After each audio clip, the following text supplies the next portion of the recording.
इस संसार में कई बार जब लोग जीवन में काम करना शुरू करते हैं तब उन्हें बहुत ज़्यादा दर्द होता है, तकलीफ़ होती है, उन्हें बहुत ज़्यादा मेहनत करनी पड़ती है और ये बात उनसे बर्दाश्त नहीं हो पाती है। उनका शरीर जवाब दे जाता है और वो उस काम को छोड़कर किसी और तरकीब से सफल होने का प्रयास करते रहते हैं। लेकिन याद रखिएगा, इस प्रकार से कोई भी व्यक्ति जीवन में सफल नहीं हो पाता है। याद रखिएगा कि सफलता का मार्ग मेहनत, दर्द और तकलीफ से होकर गुजरेगा और ये आपको सहना ही पड़ेगा। तो इसके लिए आप हमेशा तैयार रहिए। तो चलिए इस बात को एक कहानी के माध्यम से समझते हैं। एक बार एक मूर्तिकार अपनी छीनी और हथौड़ी से एक पत्थर को भगवान की मूर्ति का आकार देने का प्रयास कर रहा था। जैसे ही वो छीनी पर अपना हथौड़ा चलाता, वो पत्थर चिल्लाने लगता और कहने लगता कि ये क्या कर रहे हो, मुझे इतना मार क्यों रहे हो, मुझे बहुत दुख हो रहा है, तकलीफ़ हो रही है, पीड़ा हो रही है, मुझे अपने हाल पर छोड़ दो और यहाँ से चले जाओ। मूर्तिकार ने उस पत्थर से कहा, मुझे बहुत अच्छे से पता है कि तुम्हें बहुत ज़्यादा दर्द हो रहा है, तकलीफ़ हो रही है और तुम बहुत ही ज़्यादा पीड़ा में हो। लेकिन यदि आज तुमने इस दर्द को नहीं सहा, इस तकलीफ़ को नहीं सहा, तो जीवन भर तुम यहीं इसी प्रकार से पड़े रहोगे। मुझे पता है कि तुमने आगे बढ़ने की अपार संभावना है, तुम एक बहुत अच्छे पत्थर हो, लेकिन यदि तुम इसी प्रकार से रहोगे तो कभी भी आगे नहीं बढ़ पाओगे। इतना कहकर मूर्तिकार ने औजार उठाए ही थे कि पत्थर फिर से चिल्लाने लगा, गिड़गिड़ाने लगा, विनती करने लगा कि मुझे अपने हाल पर छोड़ दो।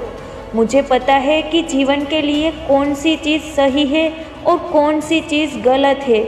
मुझे बहुत ज़्यादा दर्द हो रहा है, अब मैं इस तकलीफ़ को बहुत ज़्यादा नहीं सह सकता। मैं जिस हाल में हूँ उस हाल में मुझे छोड़कर तुम यहाँ से चले जाओ। उस मूर्तिकार ने फिर से उस पत्थर को समझाने की कोशिश की, ज़्यादा अधीर मत बनो और अपने सब्र को बनाए रखो, थोड़ी देर और इस दर्द को सहो।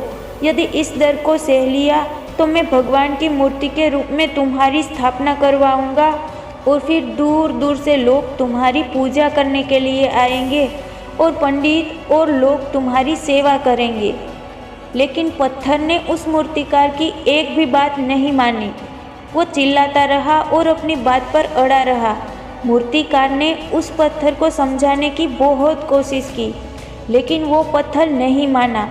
अब मूर्तिकार भी थक चुका था और वो उस पत्थर को छोड़कर आगे बढ़ गया और थोड़ी ही दूर जाकर देखा कि एक और बहुत ही अच्छा पत्थर पड़ा हुआ है। उसने छीनी और हथौड़ी उठाई और उस पत्थर को मूर्ति बनाने के लिए तैयार हो गया। मूर्तिकार ने छीनी और हथौड़ी का वार दूसरे पत्थर पर जारी रखा। दूसरे पत्थर को भी दर्द हुआ, तकलीफ उसे भी हुई, लेकिन उस पत्थर ने बर्दाश्त कर लिया और देखते ही देखते थोड़े समय के बाद उस पत्थर ने भगवान की मूर्ति का रूप धारण कर लिया। थोड़े दिन बाद उस मूर्ति की एक मंदिर में स्थापना हो गई। धीरे धीरे करके लोग वहाँ पे पूजा पाठ करने आने लगे। लोगों की मन्नतें वहाँ से पूरी होने लगी और वो मंदिर बहुत ही ज़्यादा प्रसिद्ध हो गया। अब धीरे धीरे करके दूर दूर के गांव के लोग वहाँ पर आते और पूजा पाठ करते। फिर एक दिन एक पत्थर को उसी मंदिर में लाया गया और उसे एक कोने में रख दिया गया। अब लोग आते और उस पत्थर पर नारियल फोड़ते। ये कोई और पत्थर नहीं बल्कि वो पत्थर था जिसने दर्द को नहीं सहा था। अब वो पत्थर मन ही मन में बहुत ही ज़्यादा पछता रहा था, दुखी हो रहा था और अपने आप से कह रहा था कि काश मैंने उस दिन उस दर्द को, उस तकलीफ़ को सह लिया होता तो आज लोग मेरी भी पूजा करते। इसीलिए आप भी अपने जीवन में हमेशा याद रखिएगा कि जब भी आप अपने कैरियर की शुरुआत में किसी काम को कर रहे हो, पढ़ाई कर रहे हो या कोई भी काम कर रहे हो, और उसमें आपको दर्द हो रहा है, तकलीफ़ हो रही है, ज़्यादा मेहनत करनी पड़ती है, तो आप रुकिएगा मत, किसी और रास्ते की शुरुआत मत करिएगा, क्योंकि कोई और रास्ता आपको सफलता नहीं दे सकता है। आपको उस दर्द को, उस तकलीफ़ को सहना ही होगा और उस दर्द को, उस तकलीफ़ को सहकर आप ज़्यादा मजबूत बनेंगे और तभी आप अपने जीवन में आगे बढ़ पाएंगे। और जीवन में हमेशा याद रखिएगा कि आपको पहले पत्थर की तरह नहीं, बल्कि दूसरे पत्थर की तरह बनना है। यदि ये कहानी आपको पसंद आई हो और इससे कोई भी सीख मिली हो तो अपने दोस्तों और अन्य लोगों के साथ इसे शेयर ज़रूर करिएगा। जय हिंद, जय भारत।